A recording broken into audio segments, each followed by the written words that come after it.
Alright, so the spec map, we just have to understand a little bit how specularity works. Basically, white or a light value is going to make something a stronger specularity, and the specularity refers to the kind of the reflection of the light source or the highlight. And so to do that, we want to be mindful, of course, of our material here. So I'm going to duplicate our bump map now. And now we have, the two folders, bump, color, bump, and this last one we'll go ahead and call spec. And I will grab the leather, and the leather, I want some specularity on leather, but I want to kind of create some contrast. There'll be parts where the leather is shiny and parts that are rough. So I think the light parts, I kind of want to invert that. So I'll go ahead and invert that selection. Then I'll take my Command L, I'll start to drop it down.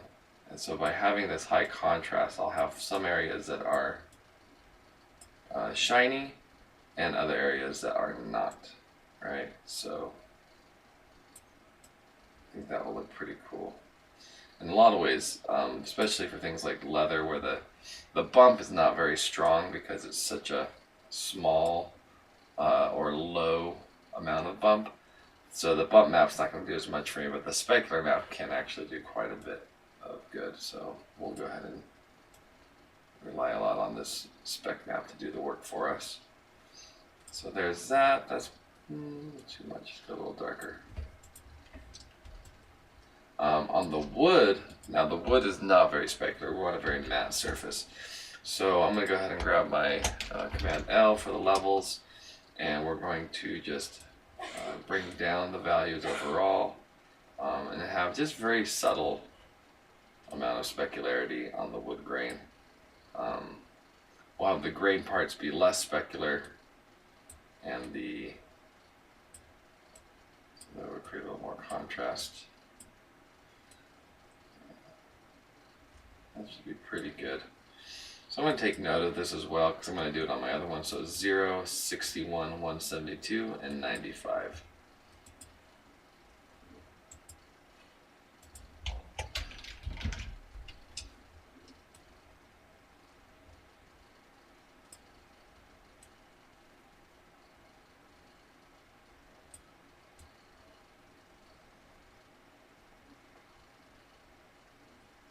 Okay, that's pretty close. So there's my wood value. Let's take a look here, see how that. It needs to be a little darker.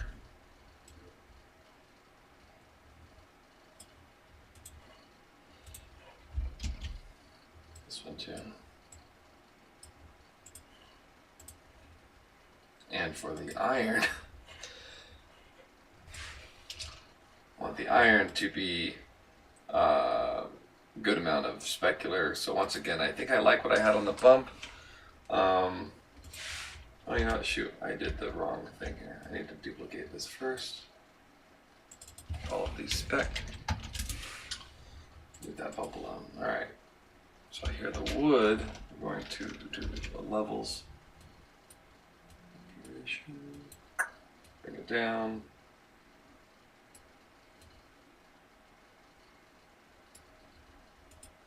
And let's take the iron and we'll kind of try to increase the contrast a little more. So I have a couple areas of where the specularity might hit. I can kind of push a little stronger on the contrast there. That looks pretty good. Alright, let's see how that works. So now let's go ahead and save our wagon wheel spec.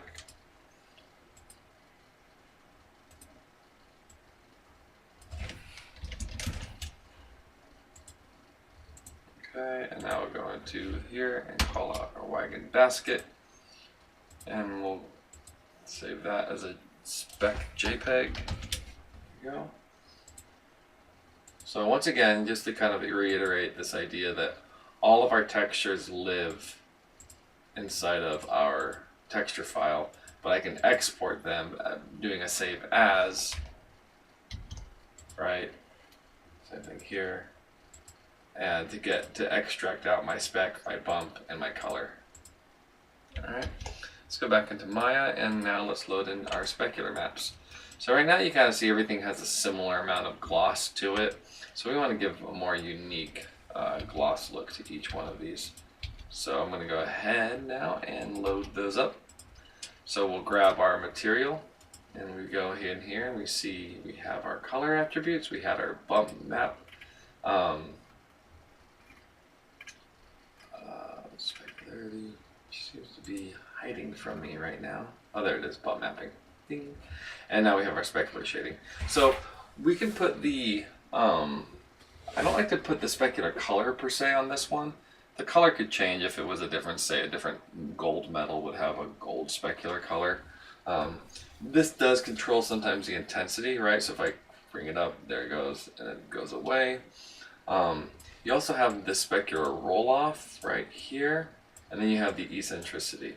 So the eccentricity is kind of like how wide does the specular travel across the surface. So there you see, wow, that specular, that is going all the way across. And I sort of find that you can, the specular roll-off is a good place to start to plug in your spec map. So I'm going to grab him and add a new file node, right? And let's go ahead and load our wagon wheel specular. There it is. Say okay. And now you'll see I get a little bit more specularity breakup of the material. And let's go ahead and grab the spec. That now you can look at the specular color. I can increase the color still. You can see it goes up and down. I can increase the eccentricity as well. So here I might actually, I can double up. I can take the, let's go into the hypershade and take that texture file. This is the spec map. Here's my, well, let's just grab that wagon wheel and just graph. We'll go ahead and clear the graph. Grab the wagon wheel and just map what's selected. There we go. We have our wagon wheel. Here's our spec. And so I grab the wagon wheel here. That's the blend node. And you'll see here's my specular color, eccentricity, specular roll off. And I can middle mouse selecting the spec texture node and just drag it right on to eccentricity. Ding. And now you'll see it's on there and it looks pretty nasty. So I want to undo that. We can try bringing it onto the specular color. Double it up there. That might be a little bit better option. Or it might not. Yeah, so you know, it's always a little trial and error. This isn't a full science, right? It's really just give me the look and feel that I want for this. So I think there, that feels pretty good. That makes it a little shinier, a little wetter. Right, but I kind of like that specularity. I think that feels pretty good for that material, as it does for the wood. You can go in and make your changes, adjustments in your Photoshop image as well. Let's go ahead and make add specularity to our other. So let's go graph. We'll go ahead and clear the graph. Grab this other object and graph his selection. So we'll see we have right now just a bump and a color map. So we'll grab the blend. Let's go to our specular roll off and create a new render node. Let's load our spec map into that file texture. So that's going to be the wagon basket, right? Spec, open. And now let's refresh the swatch. And we should see that texture node appear. Let's go ahead and look and see how it looks.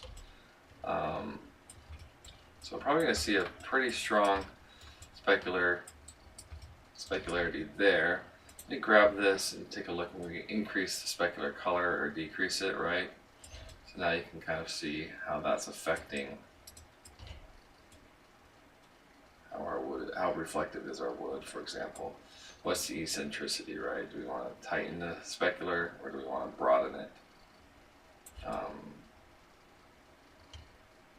There, I feel it's a little strong on that wood, so I'm going to pull down the, that looks good. You can see that specularity rolling off right into that area, which is cool. There we go. You can see a little bit of specular running across that leather strap, and I like that. So the wood, I might darken it in Photoshop if I want it to be less specular, but I kind of like the way it looks right now. So there we go, and we have our 3 different channels. We have a spec, a color, and a bump map going into each one of our pieces of geometry, right? This, you'll see I'm having a little bit of a texture error problem. So my texture didn't go all the way outside my UV, so I need to go in and make some fixes. It gets worse when I do a smooth preview and it stretches. But nonetheless, I think you kind of see a nice looking wagon wheel. So now we're kind of ready to set up our render, and we have our textures loaded. So that would be the next thing to have. Take a look once again at our hypershade, and you'll see if I graph the materials that are on these 2 objects.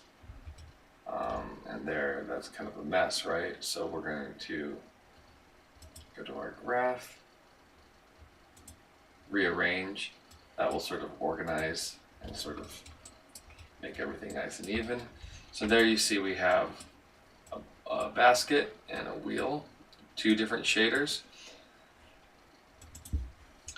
And each of those shaders has a color map, a spec map, right here, and I'm not sure where that name is. It's just called file 20, whatever. And we have a bump map with the 2D bump node going into each one of these shaders, and those are assigned to the geometry, right? So that is essentially all we need for this scene in terms of shaders and textures.